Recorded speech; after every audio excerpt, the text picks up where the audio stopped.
sebangsa dan setanah air yang saya banggakan.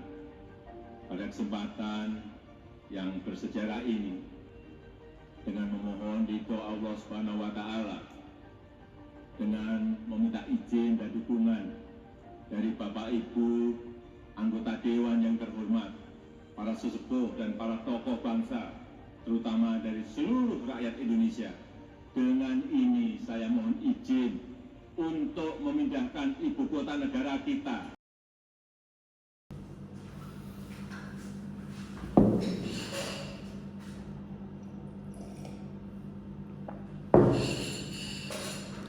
Nusantara, sebuah kota yang menjadi masa depan Indonesia, modern, berkelanjutan, dan inklusif. Nusantara merupakan inisiatif paling nekat dari mantan presiden kita, yaitu Joko Widodo.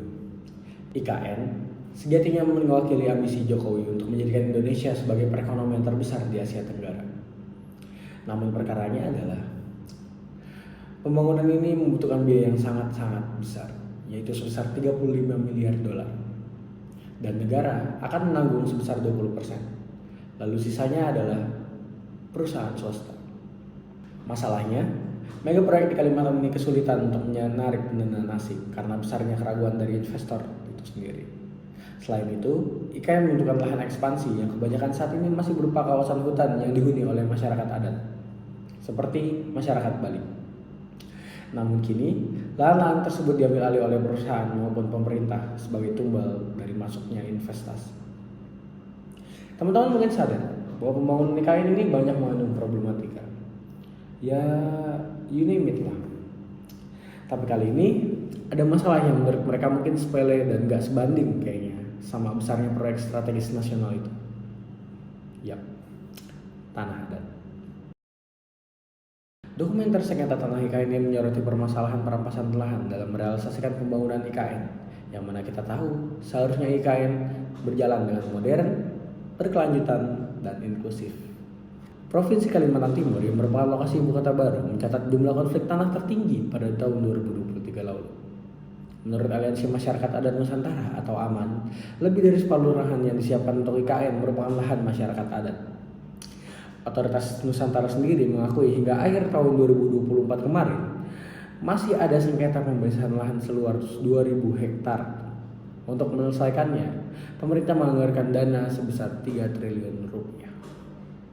Jadi pertanyaannya, gimana Indonesia bisa membangun masa depannya itu sendiri di atas tanah yang masih disengketakan? Kan katanya IKN mau mengusung konsep berkelanjutan, kota yang ramah lingkungan juga lagi.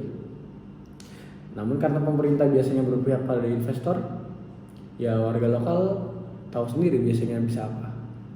Sesuai dengan instruksi dari Pak Presiden, kita ikuti. Tapi kalau untuk mau atau tidak mau, ya kami tidak mau. Dalam peraturan Presiden nomor 19 tahun 2020, Jokowi tidak menetapkan mekanisme pengakuan hak adat di wilayah PSN. Hasilnya, potensi perampasan hutan adat oleh proyek strategis nasional sebenarnya bisa diminimalisir dengan mengesahkan rancangan undang-undang masyarakat hak adat atau MHA yang memperkuat hak warga atas tanah leluhurnya. Pembahasannya dijadwalkan oleh Badan Legislasi DPR di nomor urut ke-31 dalam daftar legislasi prioritas pada tahun 2025. Namun belum jelas seberapa besar konsensi yang akan dikabulkan oleh DPR.